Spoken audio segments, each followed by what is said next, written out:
Hello నమస్తే, welcome to our channel. So ఈరోజు మనం మాట్లాడేది దేవరా మూవీ రివ్యూ అని. వీడియో తప్పకుండా వరకు చూడండి, ఛానల్ సబ్స్క్రైబ్ చేసుకోండి, పక్కన బెల్ క్లిక్ చేయండి. అప్పుడే మీకు నోటిఫికేషన్ సబ్స్క్రైబ్ చేస్తుంది. Thank you. సో మూవీ అయితే ఓకే ఓకే అనిపించింది. అండ్ ఆబ్వియస్గా లైక్ ఒక ముక్కలో చెప్పాలంటే ఎన్టీఆర్ గారు నిలబెట్టిన సినిమా, ఎన్టీఆర్ గారిని నిలబెట్టిన సినిమా కాదు. ఎందుకంటే ఆర్ఆర్ తర్వాత వచ్చింది కాబట్టి క్రేజ్ అనేది చాలా ఉంటుంది. ఆ మూవీని ఎన్టీఆర్ గారికి ఇంకొక స్టాండర్డ్ తీసుకెళ్ళాలి. బట్ ఏంటంటే ఎన్టీఆర్ గారే ఈ మూవీ నిలబెడుతున్నారు. సో అదైతే నాకు అనిపించింది.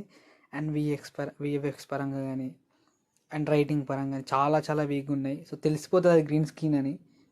అలల సౌండ్ కానీ సముద్రంలో సీన్స్ కానీ లైక్ ఏదో అది ఆర్టిఫిషియల్ ఫీల్ వస్తుంది టోటల్గా. అండ్ ఎన్టీఆర్ గారి లుక్స్ కానీ అవి బాగున్నాయి. బట్ ఫ్రేమింగ్ ఏదో నాకు చాలా నార్మల్గా ఉంది.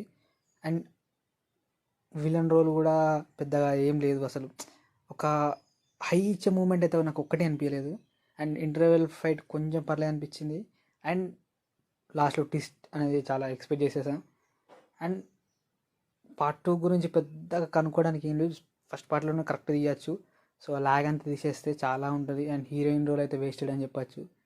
సో నాకైతే యావరేజ్ అనిపించింది మూవీ. యావరేజ్ కూడా కాదు, ఇంకా చాలా లైక్ ఎలా అంటే ఒక మంచి బెటర్ స్టోరీ బెటర్గా ఉంటే ఇంకా చాలా బాగుండేది.